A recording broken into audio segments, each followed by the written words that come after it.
Welcome back to the FloGrappling studio. It is another episode of A Fistful of Collars, by far your favorite jiu-jitsu podcast. By far. Guys, it's a pleasure to have you back here once again, another week here in the studio. Reed Connell, Will Safford, myself, Howell Teague. Still Chase on the road, man. Where's that guy? Korea. Ooh. South Korea for the Spider Invitational, which goes down this weekend. I'm kind of jealous. I wouldn't have minded going to that one. No, he's got some cool behind the scenes stuff. Like if you guys haven't checked out our Instagram, he's already seen all the guys. They're already in town. They're warming up for Doom. Keenan's there. Keenan's gonna be doing commentary at Spider. It's gonna be an awesome weekend.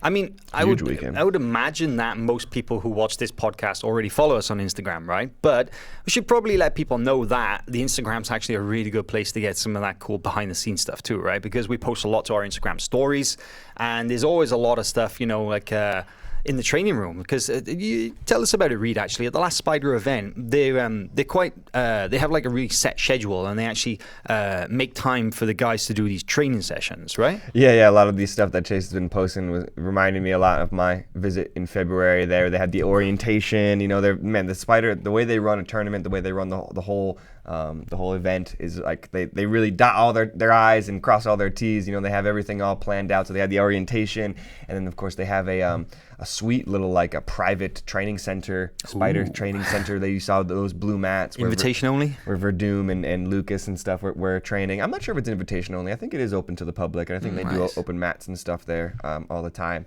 But that was a lot of fun. I got to train last year with Lucas Barbosa and saw the Meows there training and stuff like that. So it's cool when all those guys descend on Seoul, right? It's kind of a big deal. So it's cool. Well, this live show is going to be happening for us. It'll be happening on Friday night, which is 24 hours from right now, the live show. Or if you're listening to this later on podcast, on iTunes, or whatever it is you downloaded it from, then the live show may have already happened. In that case, I suggest that you go to the site and you check out the archives. But I wanted to give the listeners / viewers a little bit of a heads up on something that we've got as well, and that is the Flow Sports app.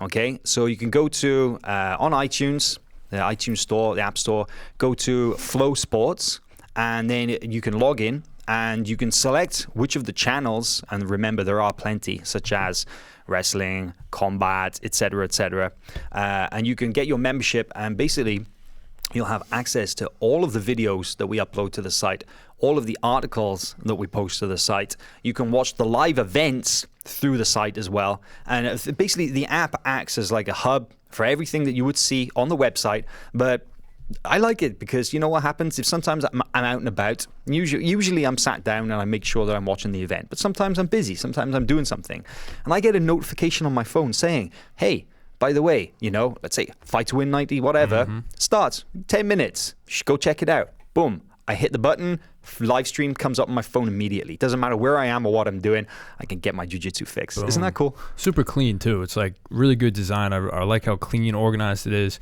And I've watched actually a few events on there. It's the quality of the video is awesome. Whoever built this app did a great job. Yeah. Shout out to the app team. Give those guys a raise. Sometimes I feel like some people can think that the site is a little cumbersome to move around in, but not the app. The app is really smooth, and everything comes up really quick and everything like that. So I love searching around the app. It's a lot of fun. Awesome thing is as well, if you've got like Apple TV, then you can actually send the stream from your phone to the Apple TV, and you can watch it on like a different screen as well. So it's pretty badass. Sweet.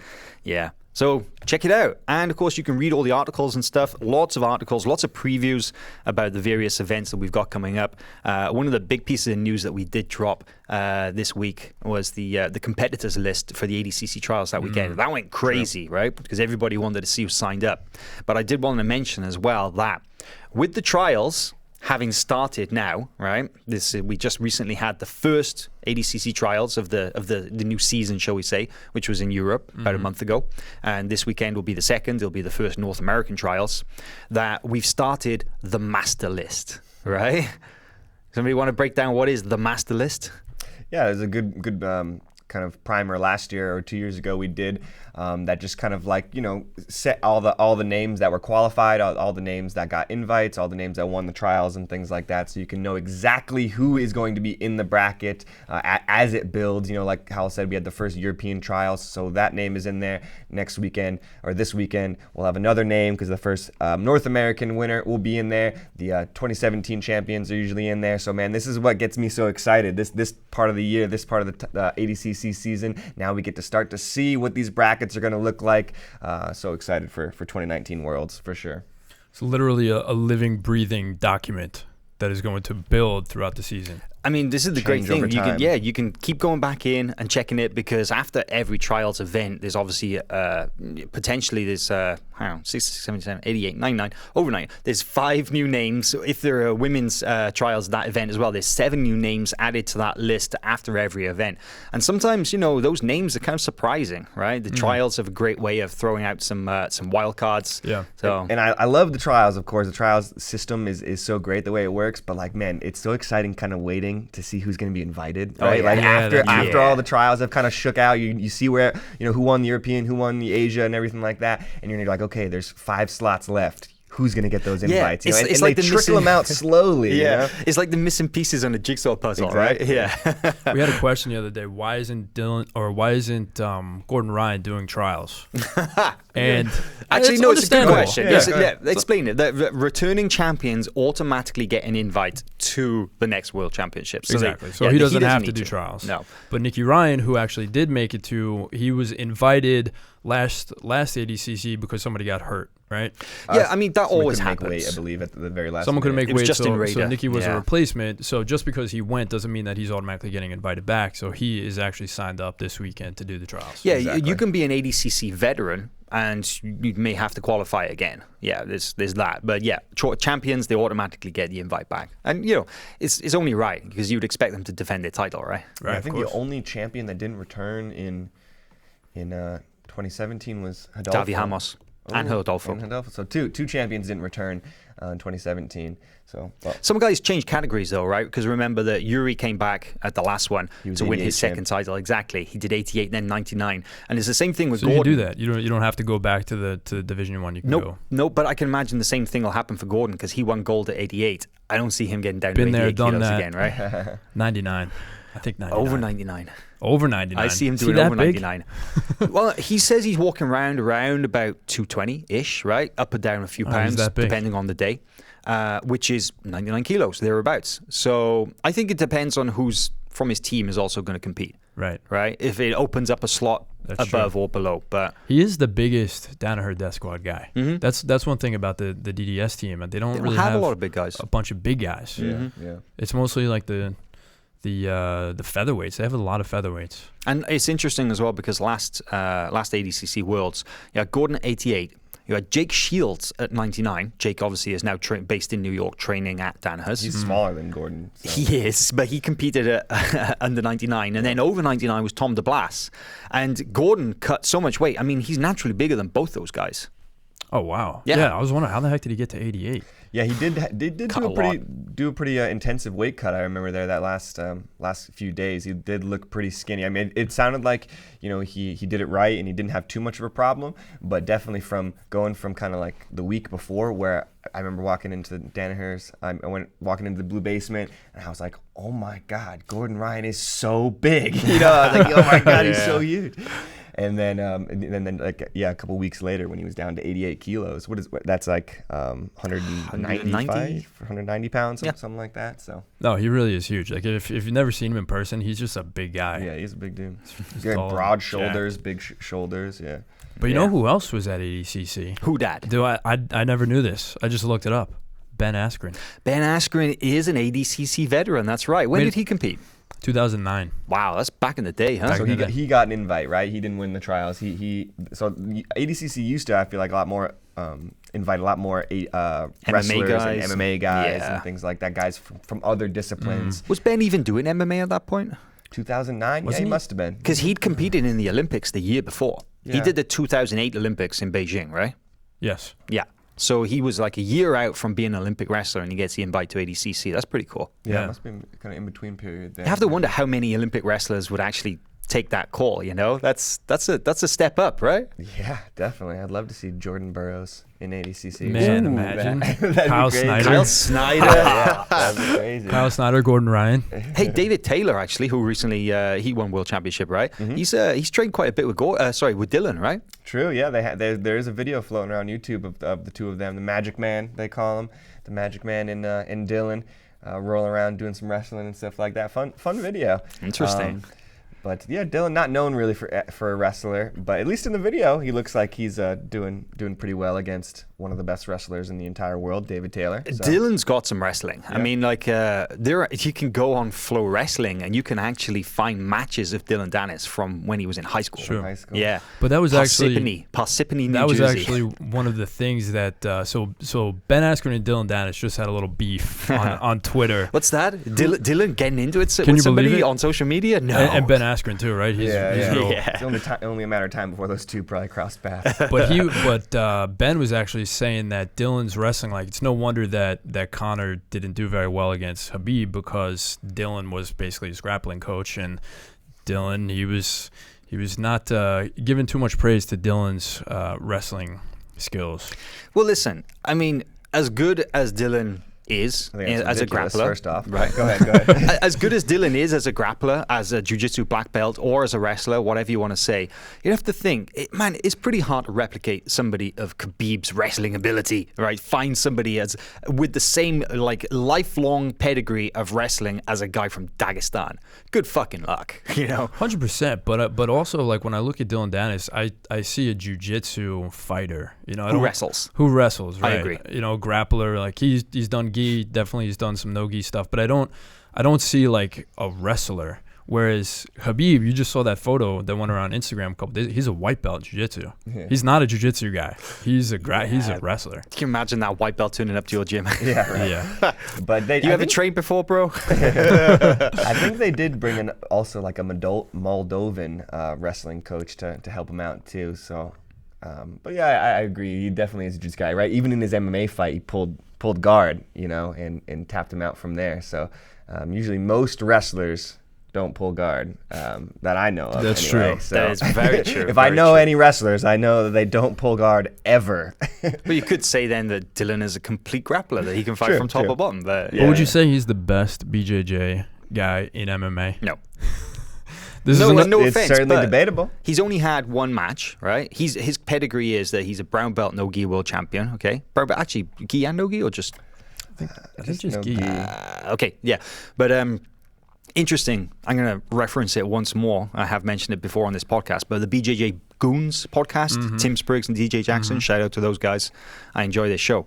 It's interesting because they had the same conversation. Who is the best jiu-jitsu guy in MMA? And you know who DJ Jackson said? Durinho. 4-time, I think, no gi world champion. And a gi world champion. And a gi world champion. And an ADCC veteran. Actually, if you're going off pure credentials, Fabricio Verdum is also a really good candidate. He's a 2-time ADCC champion, a 2-time IBJJF gi world champion, and a former UFC heavyweight champion with, like, as you mentioned last week, right, Reed? A ton of good subs over top guys. Yeah, definitely. I've been singing Fabricio's praise for a long time, just because definitely he's like nobody else has submitted Fabricio. I mean Fedor Emelianenko, Alistair Overeem, Nogueira, and Cain Velasquez. Like, what? That's such a crazy list of people to submit, you know. No, he makes a good point. Durinho's so awesome too, because he stays super active on the grappling circuit. Like, you see him all the time, and then the next week or a couple of weeks later, you see him in the UFC. Well, he had a fight not that long ago that he lost by knockout, right? That's a problem. He's got maybe a little bit too comfortable in the stand-up. I think he should stick to his jiu-jitsu roots in the cage.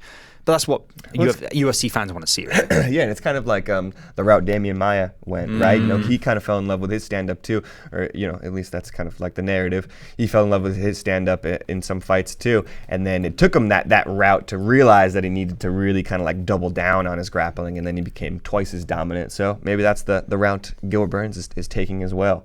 But I think, you know, Damian Maia, people always talk about him. Jacare as well. Yeah, Jacare had that problem too, right? He got a little bit too comfortable in stand-up, I think, too. True, yeah, he had a couple. Grappling-wise, would you say Ben Askren is one of the best grapplers in MMA?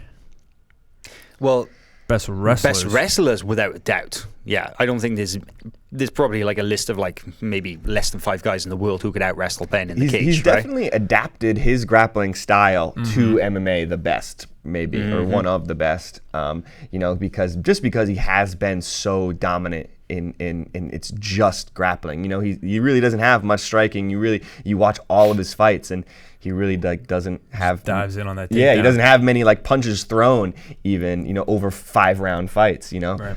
From the feet, because his grappling is just so dominant. I'm not too familiar with Ben Askren. Like he's super hot right now. But so what's the draw about him? Well, I mean, he's undefeated for a start, right? Which is pretty exceptional when you've got like a 20 plus fight career.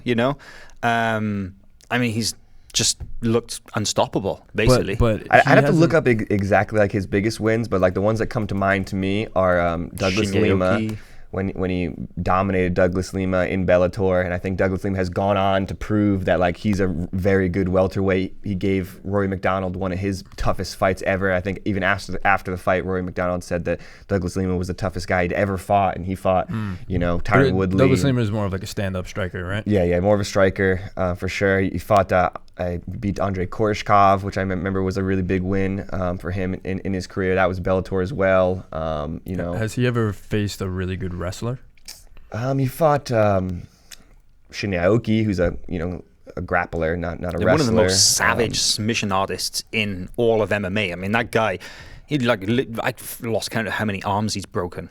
But that was like early 2000s. But I mean, like I would expect, honestly, if he did go up against a wrestler, I mean, he was one of the best wrestlers in the NCAA, multiple time NCAA finalist, Hodge Trophy, multiple time Hodge Trophy winner. So I would expect him, even if he would go up against an accomplished wrestler, unless it's like a David Taylor or something like that, I would still expect him to kind of win those matches. So how do you think you would do against a guy like Dillon Danis? Oh, I think Dillon wins 10 times out of 10 for sure. Dillon wins. No, I'm just kidding. No, that's a great fight though. I would watch it.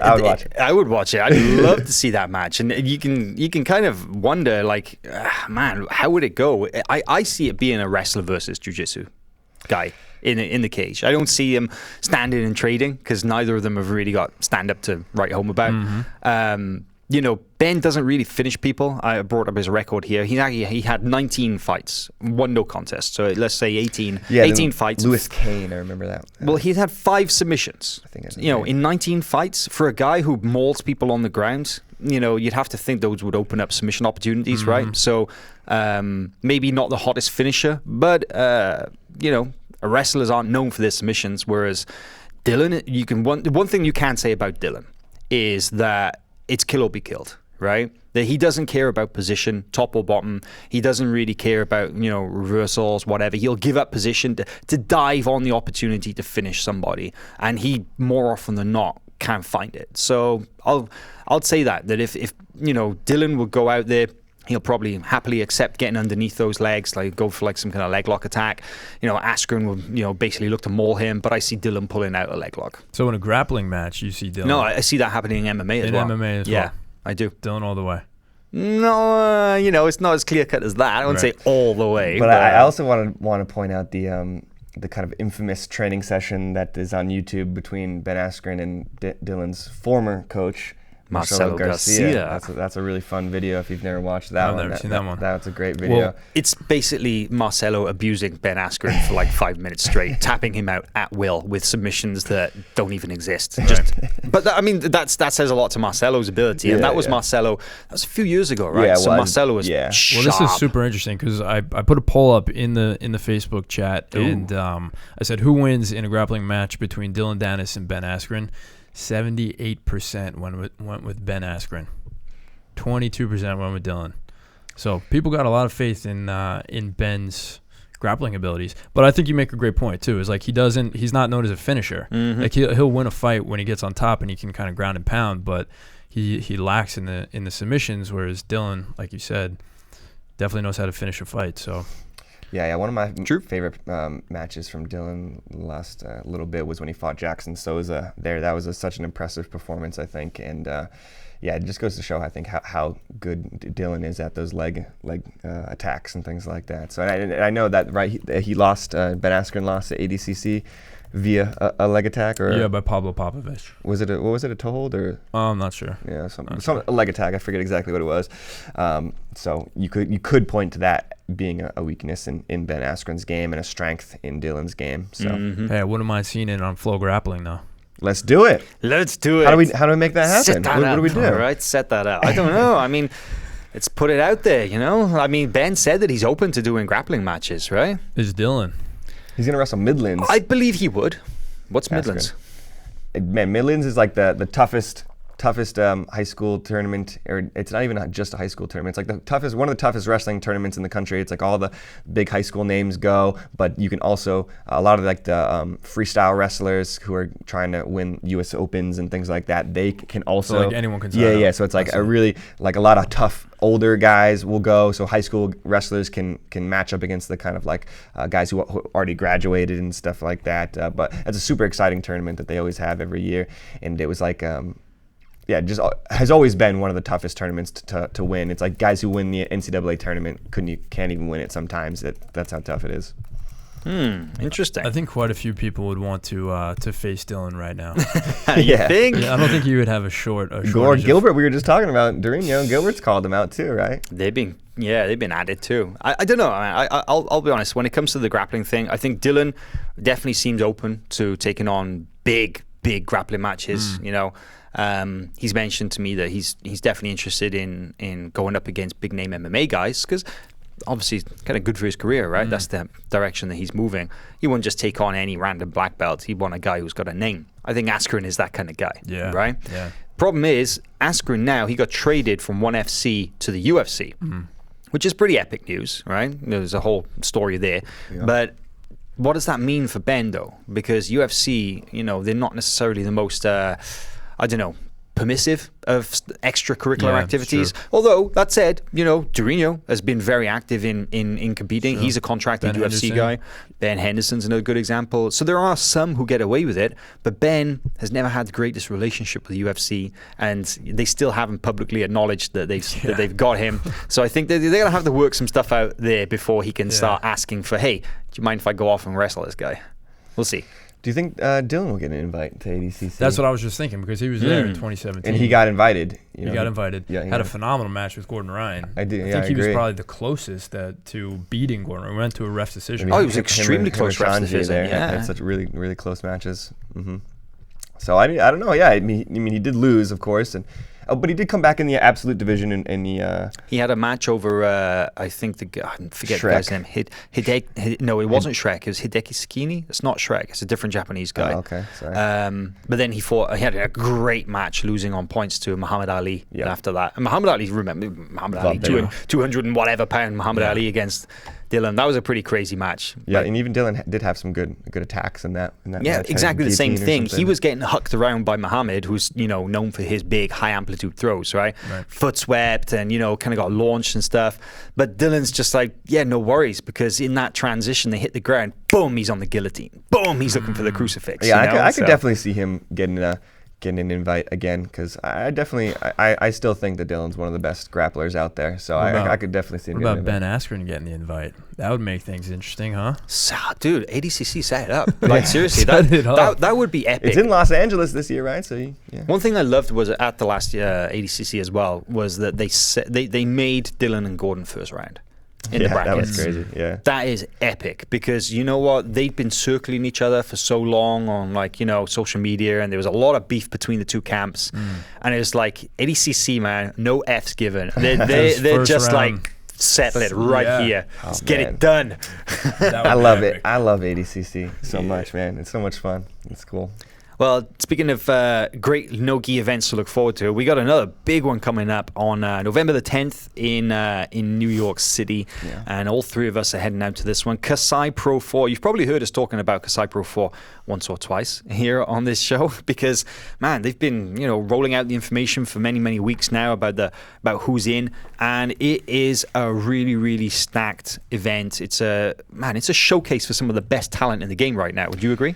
Yeah, absolutely. I mean, I think especially that 8-man 145-pound tournament that they have going, like literally all 8 of those names are, potential winners there and potential medalists at ADCC. I think all those guys, this is like a kind of like a little preview of ADCC. There's like 6 actual ADCC veterans, maybe 5. Ooh. But yeah, 1, these guys. 2, 3, 4, 5. I see. Yeah, 5. Did Gianni Grippo ever go to ADCC? Yes. Oh, he did? 2015. Boom. Maybe even 2013 as This well. is like an ADCC bracket right here. Camera, yeah. Yeah, it was kind of rough actually because Gianni had to fight Cobrinha at 2015 ADCC. Gotcha. Because they the teammates Alliance, Alliance, right? right. Yeah. Gotcha. Yep. So yeah, 6. So yeah, and I had totally like that 8-man tournament.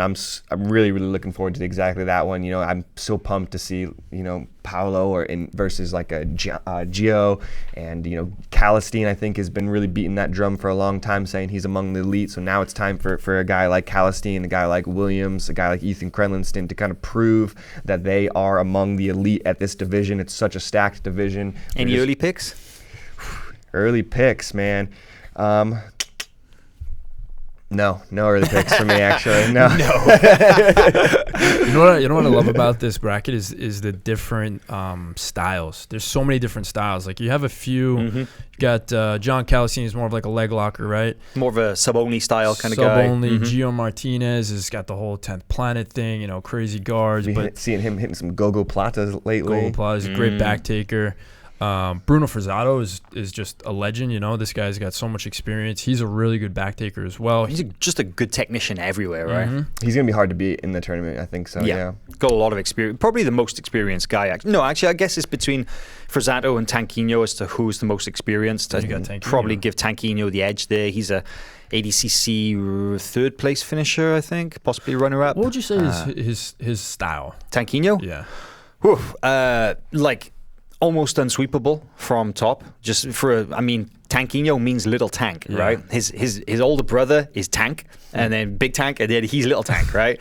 And both of them are very short, very stocky, and just so hard to shift from on top. They just got that great low base, heavy pressure. Yeah. It's kind of, I would say with Tanquinho is very solid fundamental jiu-jitsu, maybe nothing flashy, but very, very effective. Yeah. And then throw Ethan Krelenston in the mix, DDS. Great sub-hunter. Yeah, sub-hunter. And then round it out with Paulo Miao. Yeah. Like, how crazy is that? For Ethan, I think he's, along, I would say kind of like maybe guys like Ashley Williams and Ethan Krelenston, they've probably the lesser known guys on that list, right? Because Calistine, EBI winner, Gio, also Gianni Grippo, Frazzato, Tanquinho, Miao, very, very well-known names. Ashley Williams, he had the honor of being the youngest guy, the youngest British-born jiu-jitsu black belt.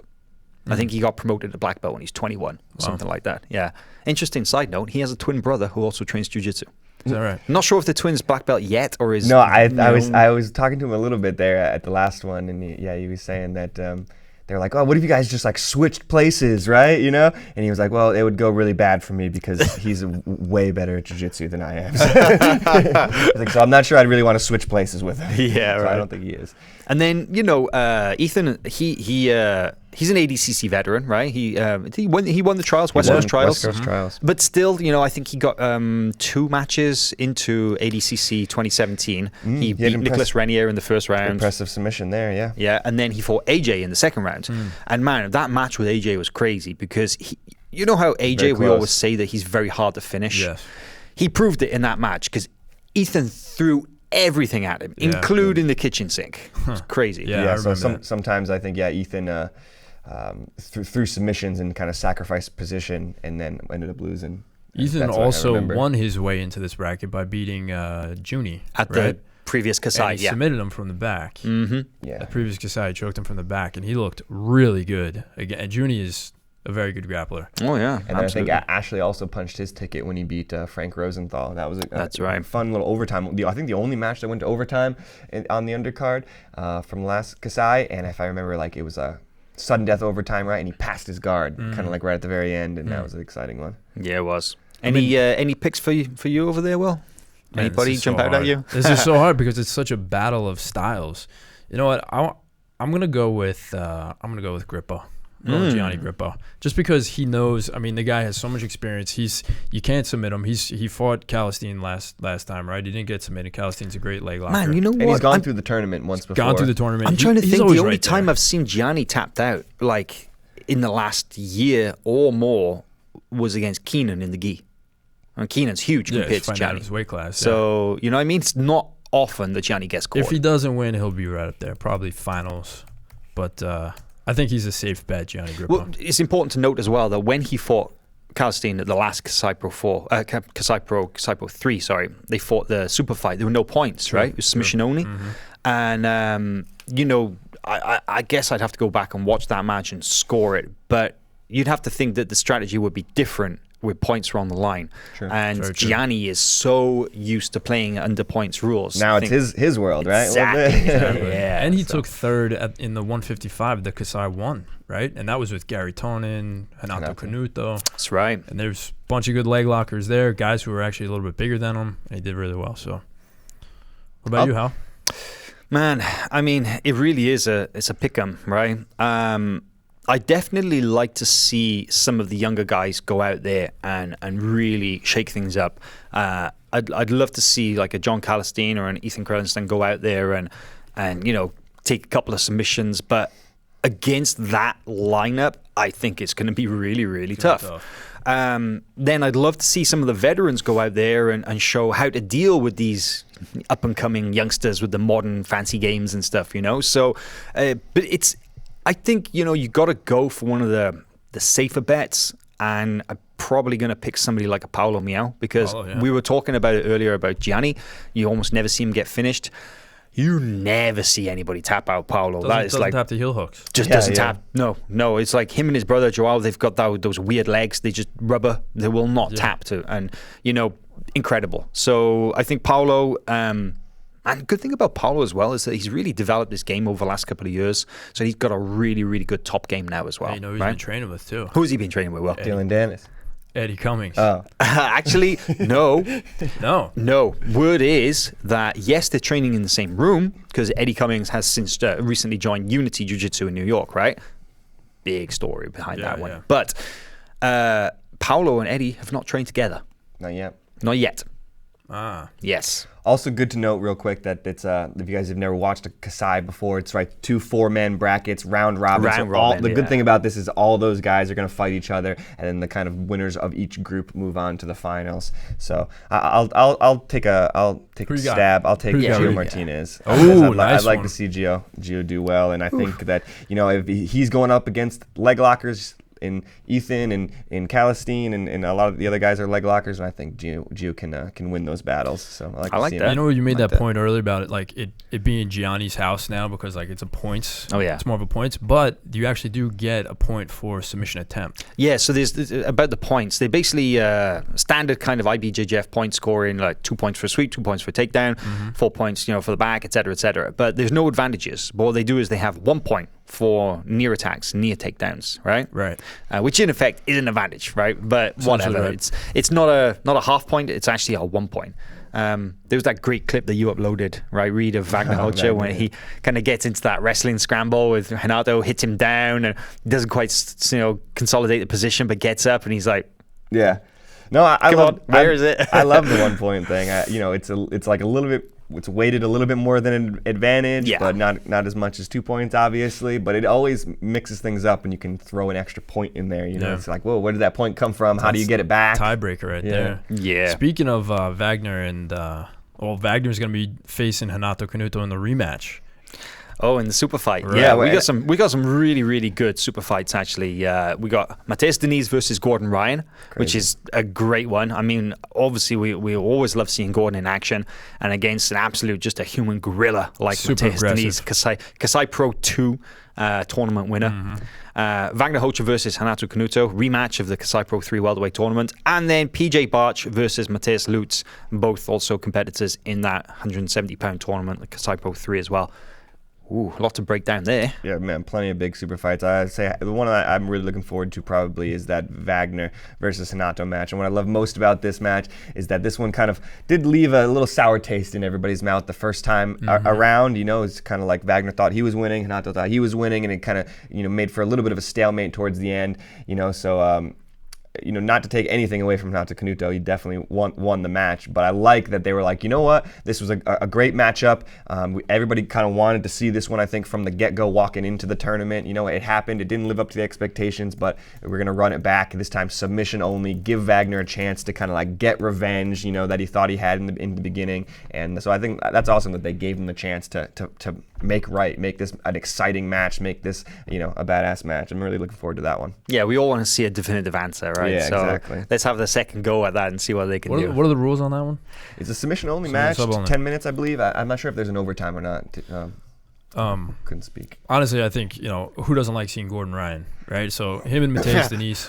One thing I like about Mateus Danis is where he trains with Marcelo Garcia. They train gi and no gi year round. Yeah, Doesn't regardless matter. of when it is. Regardless, Yeah. doesn't matter. Yeah. So 50-50 split on the class timetable. right. That when we were interviewing him after he won Kasai 2, he was saying, you know, it doesn't matter. I'm ready for anything. I'm game for anything. So it's not like he's had to go through this camp to try to get ready for Gordon Ryan. He's ready to go, and he's got a really good, obviously a guillotine, right? Really good at taking the back. So I'm excited for that one. And we were talking about, just real quick, we were talking about Gordon being such a big guy. Man, Mateus, like you said, that dude is strong. That dude's huge too. You know, walking into Marcelo's, that guy is an imposing guy too. So word is that he's like, you know, one of the strongest guys in the gym. And he's not the biggest by any means, but I remember Bernardo Faria telling me that, you know, Bernardo's super heavyweight, right? Like 220 or whatever. Yeah. And he used to say that, yeah, training with Mateus is just like every single time. Yeah. I think that one's going to be fireworks. But honestly, the one that I think is going to be the best is PJ Barch versus Mateus Lutz. It's a great match. I mean, they're both, you know, we've talked a lot about PJ and his credentials as a 10th planet black belt, plus having that wrestling pedigree, and Mateus Lutz, you know, a Marcelo Garcia representative, but really, really just well-rounded grappler, actually, right? Kind of, he actually, not just physically in terms of like his size and his stature, but stylistically, he reminds me a lot of JT Torres in that he's got a really, really dynamic kind of passing game. He's got great wrestling. You know, he can fight from bottom. And obviously, you know, JT is a very well-established veteran and Mateus is still on the come up. But, you know, stylistically, do you see something there? Absolutely, yeah. I think they're both super aggressive guys. You know, they're good on their feet, and they're both super young, you know, so they kind of have something to prove a little bit. I think they're really going to go after each other. I think Mateus kind of had a breakout performance at Kasai 3. He took third place. He performed really, really well. And then he went to the Rise tournament, which we had on Flow, but he took a loss there. Well, that was overtime, right? Overtime, but he fought his heart out in regulation, and I think he wants to avenge that loss. So I think this one is going to be super dynamic. Yeah, I think I was going to say that he reminds me of Mateus Danis a little bit too, like seeing him at the gym when I went last time. Like a scaled down version? Yeah, just like a slightly smaller version of Mateus Danis, in that, man, like those guys don't ever let up, and like they don't ever let you rest or kind of like set your grips or anything like that. Both of them just seem like to be coming at you 100% of the time. They never let you kind of like breathe, and I think they have that in common. So that's going to be an exciting one. I totally agree. Yeah, November 10th, Kasai Pro 4. Watch it live on FloGrappling.com. As I mentioned before, make sure you get the app. And then you can get the notification as to when it goes live. You won't miss a single match. What else we got coming up? You know what we should talk about, actually? What's that? Gary Tonon. Gary Tonon. You said that you... he's... Actually, Gary Tonon's got an MMA fight coming up very soon, right? Back into the cage for his... Is this his third or his fourth MMA fight? Third MMA fight. Currently undefeated, 2-0, right? And before we get into who he's fighting and what's going on, you said that you spotted something very interesting on social media the other day that Gary posted. Yeah, there was an interview where Gary was talking about how... Now, I don't know how true this is because I've never wrestled, but he said that wrestlers really don't practice with anybody outside of their their weight class. Like if you're in the gym, you're, you know, in a wrestling class, you're matched up with someone who is your size. And then for sure, we know that in tournaments, it's only about the weight class. There's never no absolute division. There's no absolute division at all. So that's one of the reasons why he decided to go into jiu-jitsu, because he liked the idea of being able to handle bigger opponents and not just being one-dimensional and taking on someone your own size. And I thought that was a really interesting point. I mean, that's what kind of makes like jiu-jitsu so unique, right? Is the fact that it was, if you kind of subscribe to this, that it was created by a smaller person to take on larger opponents. But I think jiu-jitsu allows you to experiment with different body types, you know, you can see, does this technique really work? Is this going to work on a small guy? Is it going to work on a big guy? Am I muscling this too much? Am I using too much strength? So yeah, I thought that was a really interesting comment. It is an interesting one. And I appreciate that wrestlers think like that, because I'll be honest that some of my jiu-jitsu experiences rolling with bigger guys have not necessarily been fun or productive or healthy, you know, because sometimes I'm not a huge guy by any means. I'm walking around about 180, something like that. And, you know, rolling with a guy who outweighs me by 30, 40 pounds, number one, I'm never going to compete against a guy that big, right? Number two, like there's a serious chance of getting hurt, you know? So it's, I appreciate that yes, there is that, you know, like let's keep it within certain parameters and it's healthier for everybody. But at the same time, I guess jiu-jitsu as well, the martial arts roots, as opposed to pure sport like wrestling. A lot of us got into jiu-jitsu because we were like, well, you know, I want to be able to protect myself if something goes wrong. Right. You don't have pick and choose of how big your attacker is on the street, shall we say, right? So there's that. One of my favorite parts always of jiu-jitsu has been the absolute division. So I love like that concept, you know, that it just kind of like, if weight doesn't matter, you know, you just go out there and try to win. But I would say there's probably truth to what Gary was saying, right? In a wrestling room, you usually only kind of go with guys your own size. It's probably even more true if you're like, you know, under 120 pounds or so. So yeah, definitely probably guys, you know, you go with the JV team or something like that weight class and something like that. So you probably do go less. But I love rolling with smaller guys. You know, I'm a bigger guy. I'm usually one of the bigger guys in the room. What are you, like 205?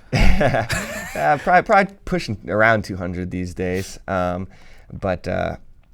Yeah, you got no problem rolling with a featherweight. Well, I like rolling. You know, Chase is a lot smaller than me, and Chase and I roll all the time. And I like adapting your game, for sure. Right? You know, like when I roll with Chase, like I'm not gonna, or when I roll with somebody smaller, like I'm usually not going to like, you know, do my like pressure pass thing or something like that. Right. You know, because that seems weird. So I like, you know, it's always fun to try a different game, you know, try some berimbolo stuff or think outside of what your normal game is. Thing is, I don't think you'll ever hear a bigger guy complaining about training with a smaller guy, right? Yeah. Sure. You flip that around and all of a sudden the 140-pound guy, when he sees the 180-pound jack dude coming over to him, he's probably thinking, oh, here we go. No, respect to the smaller guys. Yeah, man. True that, because it definitely is a disadvantage. You know, I think a lot of people. It's kind of a rest round for you, right? Well, no, not really, but not really. But it's just like Depends. It definitely is a disadvantage. Usually, you know, if we're both equal jiu-jitsu, but I'm 40 pounds heavier. You know. But then I can kind of also tell, like, oh man, I'm really muscling this technique. If I'm going with a smaller guy, I'm like, man, it's not going to work against someone who's way bigger than me or my size. You got to dial it down, focus on the technique, get it right. Exactly. Yeah. You know, actually, I also appreciate having rolled with smaller people. But one thing I also appreciate is learning from a smaller instructor, right? A guy who is lighter in weight has never been able to muscle those techniques, right? Yeah. And He's had to learn the technique. Exactly. So a guy, you know, an instructor will give you those details that make or break it. Whereas, let's say you go and learn from a 260-pound guy. I'm not saying the guy doesn't have good jiu-jitsu, but sometimes it's something that would only work for a guy his size. He's like, then you just grab it and you just break it. It doesn't quite work like that for me. That well. Grab and smash. But that's kind of the wrestling mentality. You know, you have these guys who are just like physical powerhouses. That's the thing with wrestling. You're kind of going after, it's certainly technique, but a lot of it is grit, mental toughness, how strong you are, right? So, you know, talking about the whole training, you know, within your own weight class and stuff as well. Some things that just going back in my memory banks there about like visiting different gyms. I trained at a jiu-jitsu gym. I can't remember where it was, but I was traveling somewhere, and when it came to rolling, the instructor separated everybody. He's like, hey, everybody under 155 pounds, this side of the room. If you're between 155 and 190, here in the middle. Everybody over 190, you go over there. And then it was like kind of situational drilling, kind of like, king of the mat and stuff. But they split it up specifically by weight, kind of not divisions, but roughly people of the same size. And I appreciated that. That was cool. I don't think they did it every day, but it was something that I spotted in a session. I was like, Yeah, also I want to mention that, I don't want to sound like that, like I'm always beating the small guy, because there's plenty of small guys who whoop me. I remember when I was a white belt going in, we had this guy, John, at the gym, who was 135 pounds. And he was so much smaller than me, but he just would whoop me. That's how most of us figure out jiu-jitsu works, right? Yeah, right. Yeah, the small guy who tools you. Yeah. Sometimes I don't think weight classes like do that much when they're that close. Like super heavy and heavy, those guys are pretty much around the same size, or medium heavy and heavy, right? That's why I like. There's a lot of new tournaments now where it's like 180 and over, everyone together, 180 and under, everyone together. I like that type of stuff because I feel like you get to see more matchups that we wouldn't normally see, and those guys really can show that, hey, I'm better than this guy, even though he's 10, 15 pounds heavier than me. Yeah. I just another thing about training with specific weight classes. A friend of mine, Felipe Costa, a very, very good black belt from Rio de Janeiro, black belt world champion back in the day as well.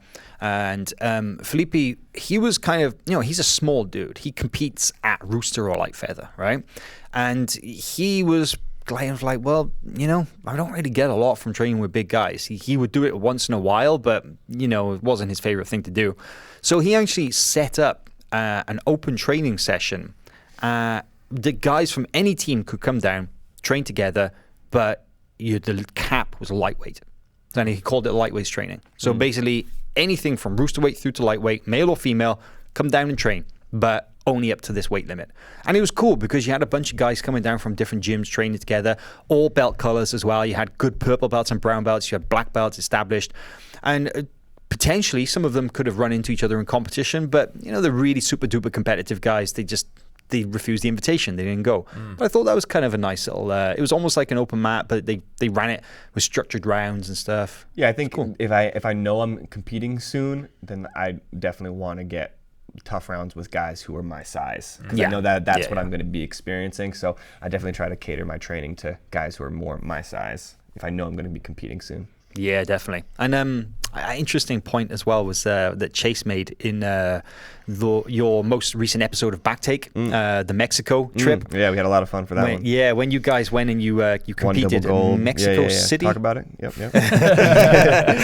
But you guys competed in Mexico City, right? Yeah, Mexico City. Yeah. And one thing that Chase mentioned was that he felt like a big guy against guys his own size in competition, because he almost never rolls a guy's his own size. He said it was pretty refreshing to get in there against guys who actually huck around some 137 pounders or whatever it was. Yeah. He's getting henched now though, right? Yeah. Right up to like 145. That's what he keeps saying. Awesome.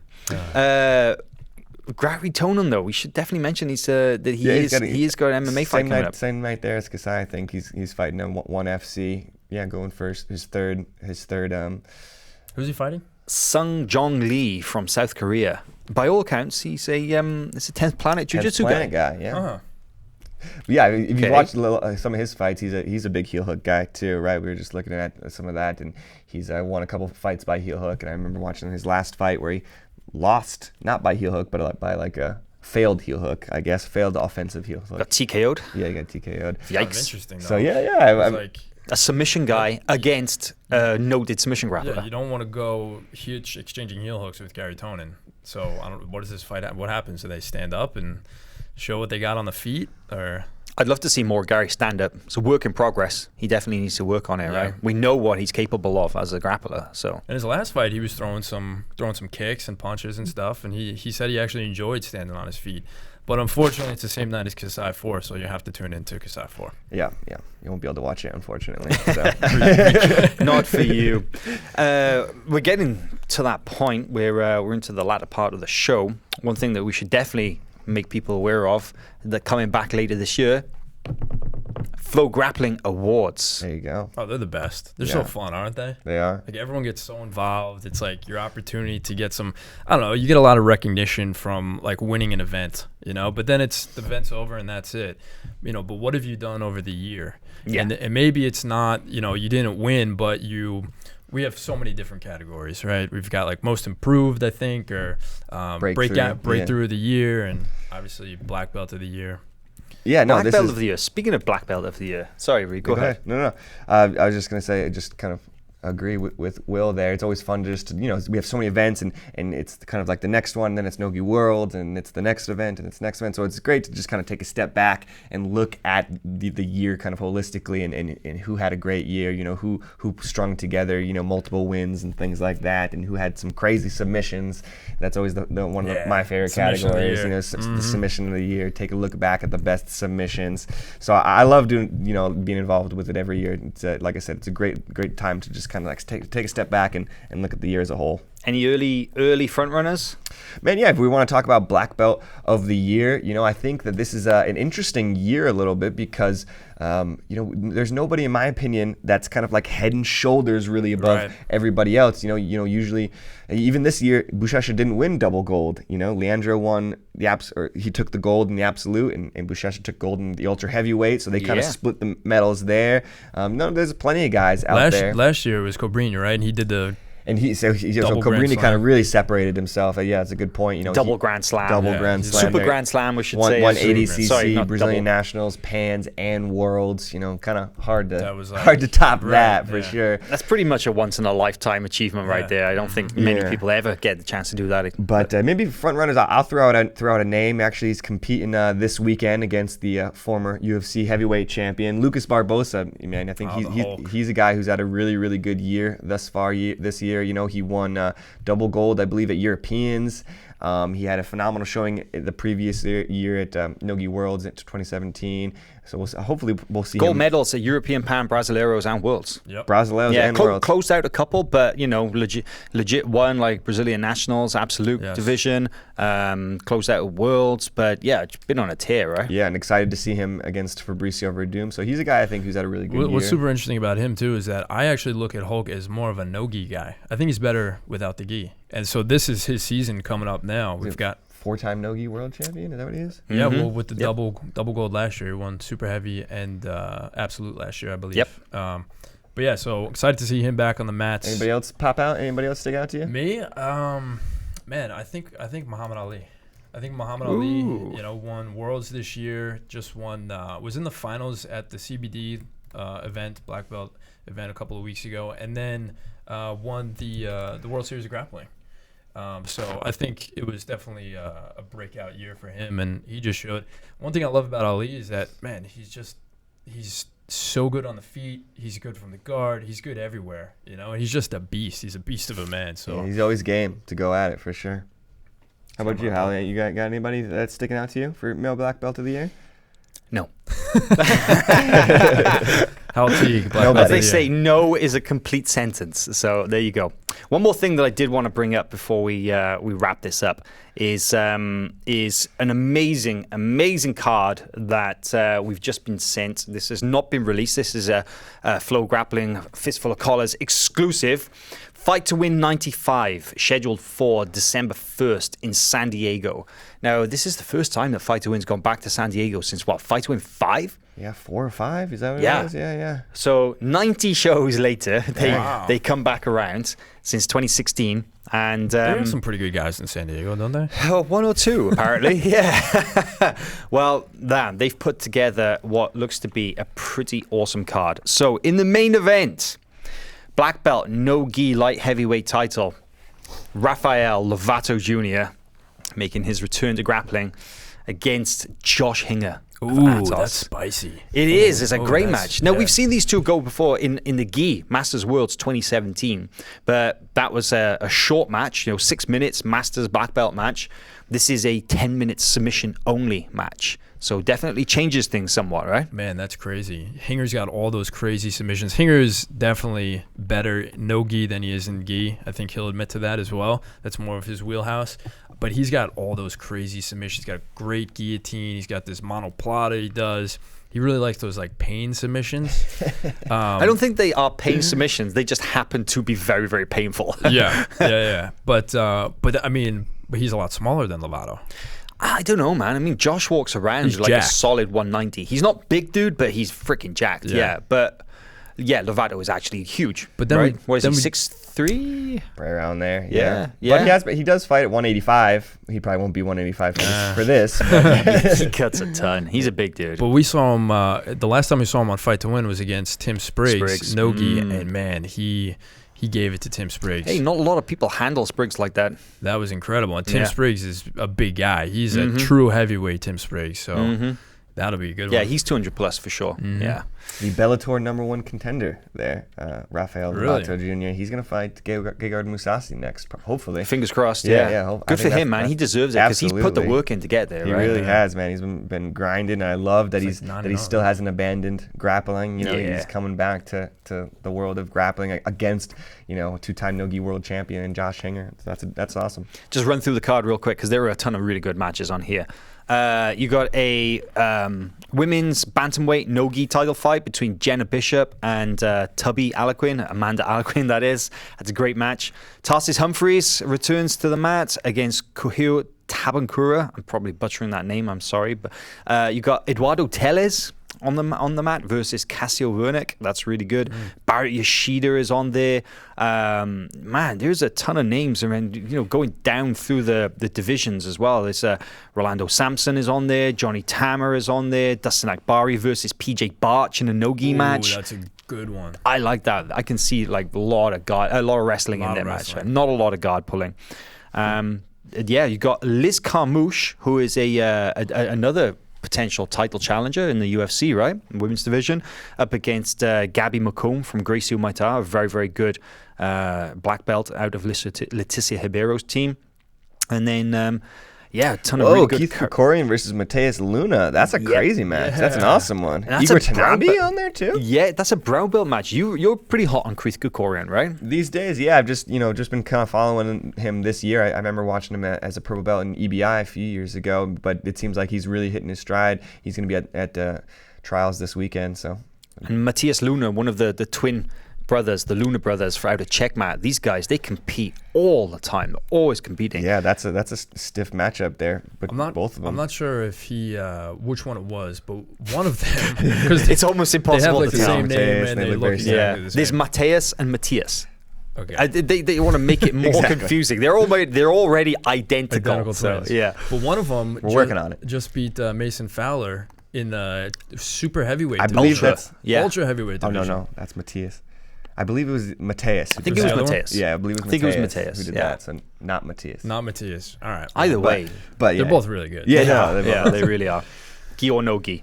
Yeah. And that is a no-gi match. It's great when you have a twin brother to be your training partner, like the entire time. So like you saw like the Rotolo twins and the Meows, of course. Mendez brothers. It's nice when you They're have just not twins, but close enough. Yeah. When you have just a dedicated training partner who's willing to train with you all the time. You've been fighting with them your whole life.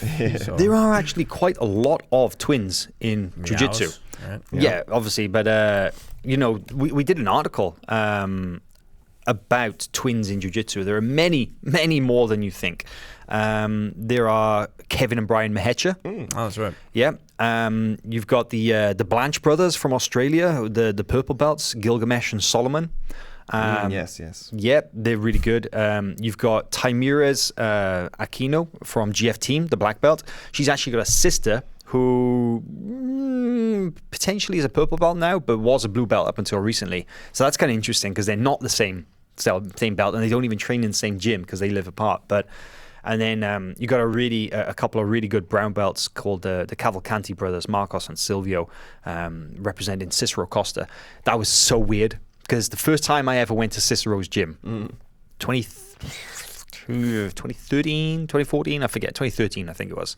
And I went down and, I go there and there's I got there a little bit early before the training session and all the guys had crashed out on the mat because the guys used to live in the gym, right? So the Meow brothers are over there in their corner and then there's like 10 or 11 other guys all dotted around. And as they wake up, they start kind of walking around and stuff and I'm stood there chatting. And you know that moment in The Matrix, the movie, when the black cat walks past?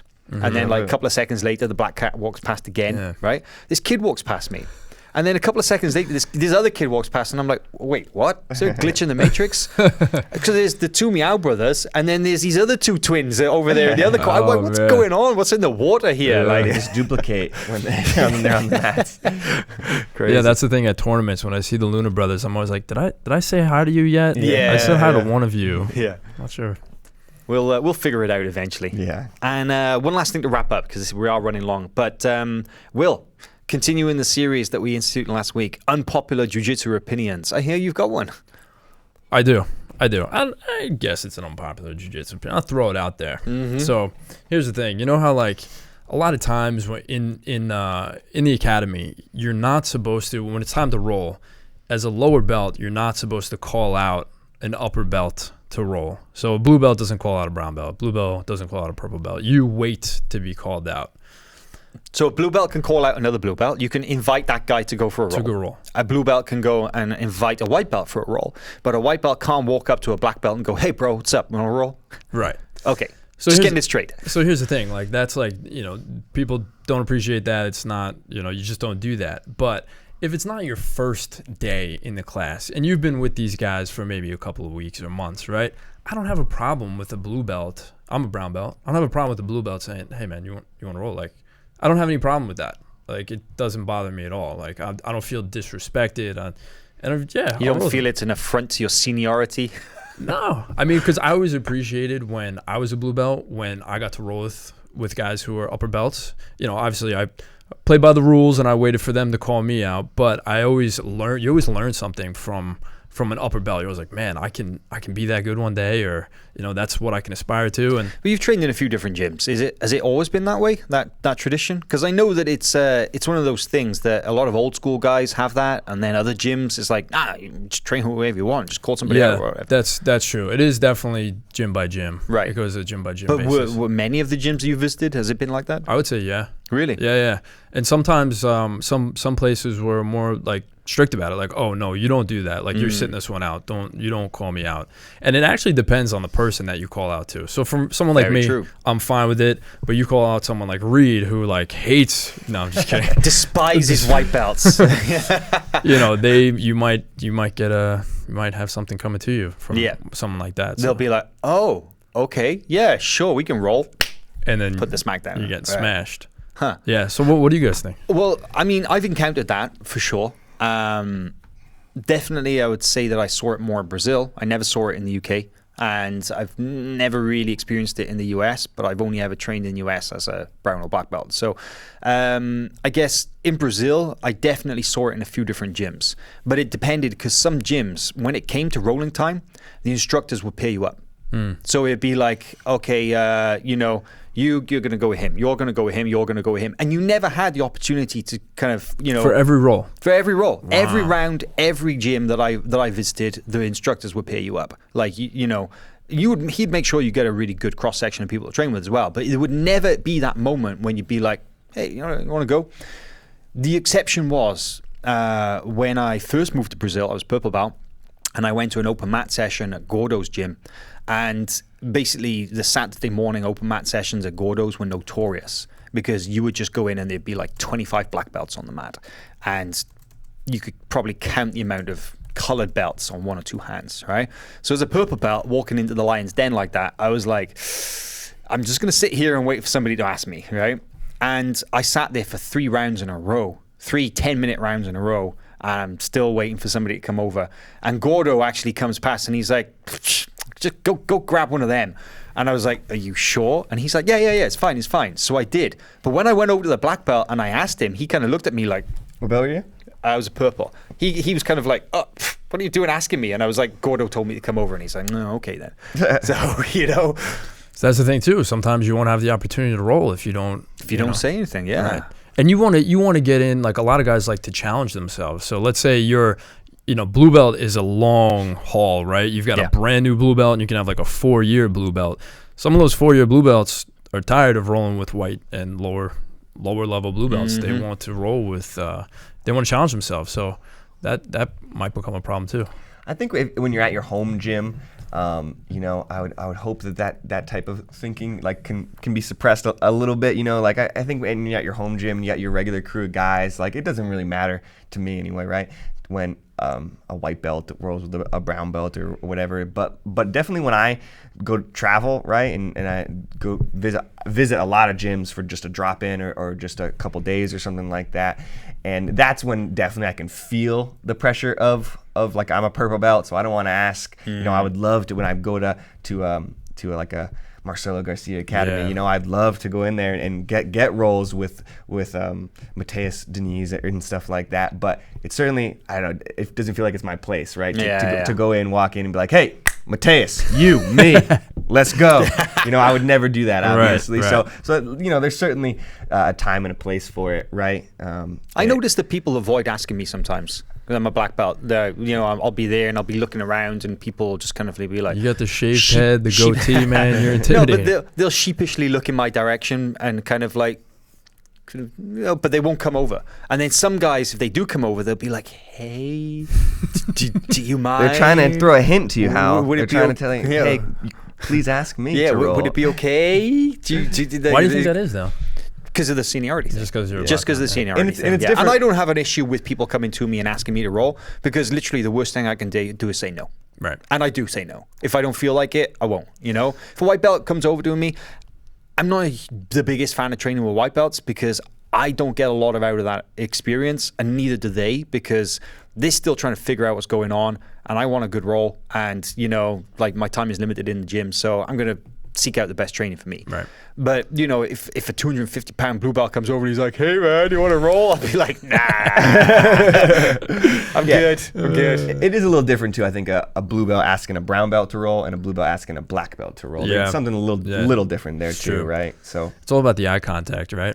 And you mentioned the well, see, relationship I as can't well. see anything ever in the gym, so I can never make eye contact with anybody. Reed just hopes that anybody will come to him. Like there's a shape coming his way. We'll fall into my distance where I can see people. Like, people all the time do it to me. We're like, "Hey man, we met at the gym, we rolled together," and I'm like, "Sorry man, like I didn't have my glasses on, I couldn't see what you looked like." So You know everything about his jiu-jitsu game, though. Yeah. Yeah, man. Well, I think that's a fine place to call this episode. Another good one. Lots going on. As we mentioned, Big weekend. Once or twice, Flow Sports app. It's awesome. You should get it. Absolutely, really should. So much cool stuff on there. Lots of live events coming up this weekend and most weekends in November. We got Kasai Pro 4. We got a Rio Grand Slam. Got a bunch of Fight to Win events. It's going to be a lot of fun. Yep. Huge month, November's yeah. packed. All right, guys. See you at the next one.